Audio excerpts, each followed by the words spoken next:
Hello and welcome to Wales English. If you have experience teaching online, you probably know by now that you have to expect the unexpected.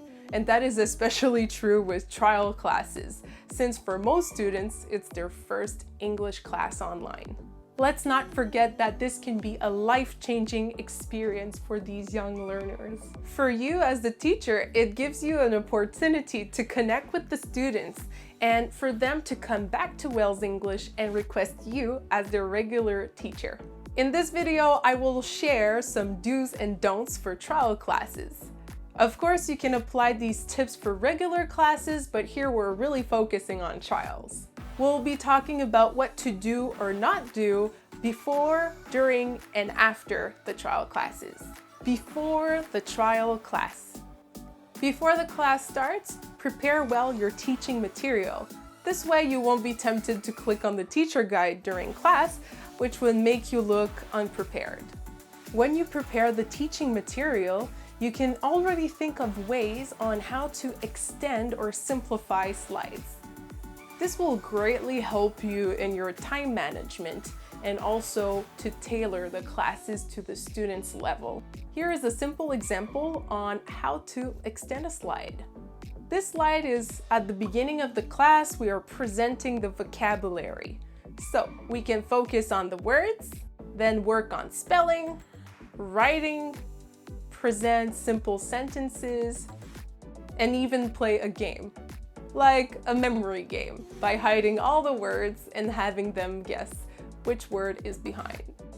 As you prepare, gather any props that you think that will be useful for the class. You can't leave the class once it has started. Don't wait until the last moment to check if your equipment works properly, like your microphone, webcam, and computer. You could end up with bad surprises, be late, or even miss the class.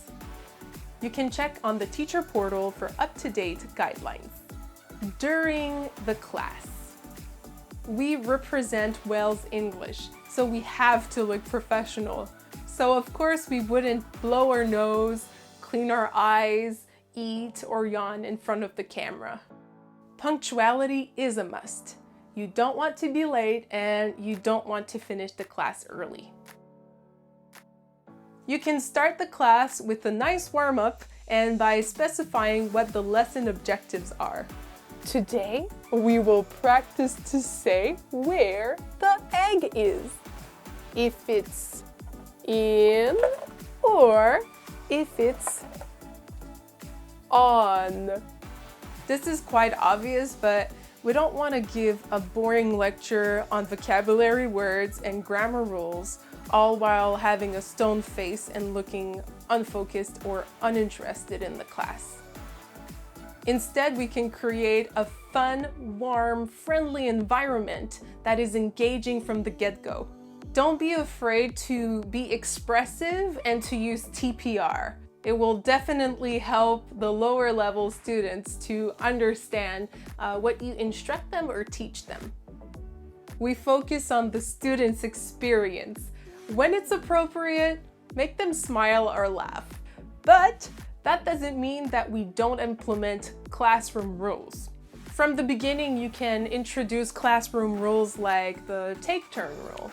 Since we're spending so much effort on building a good connection with the students, a good way to do so is to show interest in what they're interested in. Don't go off topic for too long, but you can take what the students are showing you as a teaching opportunity. Most of the time, the students aren't exactly on the same level, and the classes are not one size fits all. We can identify each student's prior knowledge, build from there, and challenge them according to their current English level. This will influence the language that you will use during the class. More advanced students might have already been introduced to incidental language, but for lower levels, we don't want to use that language, like, "What's up?" "Way to go." These are expressions that they don't know yet and that could just leave them with a big question mark on their face. We never want to focus all our attention on only one student. We want to include all students involved in the classroom and give them equal opportunities. We don't want to be the ones as teachers to be talking all the time. We want the students engaged, and a great way to do that is to use peer-to-peer activities. By having peer-to-peer interaction, we are increasing the student talk time.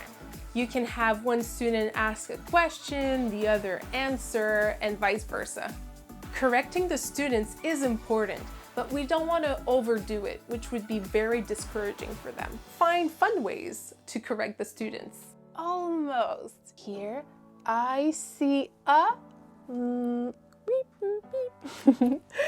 I see 3 eggs. To keep the students motivated, use a reward system. It could be a physical or virtual reward system, a promised game at the end of the class, a high five, and most importantly, praise words. Don't use repetitive, insincere praise words. Good job. Good job. Yes. Good job. Use specific praise for specific students. Elsa, well done with reading the word experiment. Time management is very important. You cannot skip any slides, although you can simplify or expand them. After we covered all the slides, we don't just abruptly end the class. We can do a quick summary of what we learned and encourage them to come back to Wales English for their classes.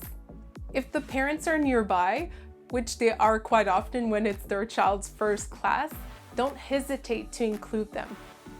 Say hi, share what their child did well during class, encourage them to come back to Wales English so they can have more classes with you. And if appropriate, give a tip on what they can do after class to help the student retain the information. Well done today! We saw what can float and what can sink. At home, you can take some water and different objects to see what can float or sink and find out why. Thank you for coming to Wales English for your class today. Bye! Oh, bye, Mommy! After class, write individualized feedback.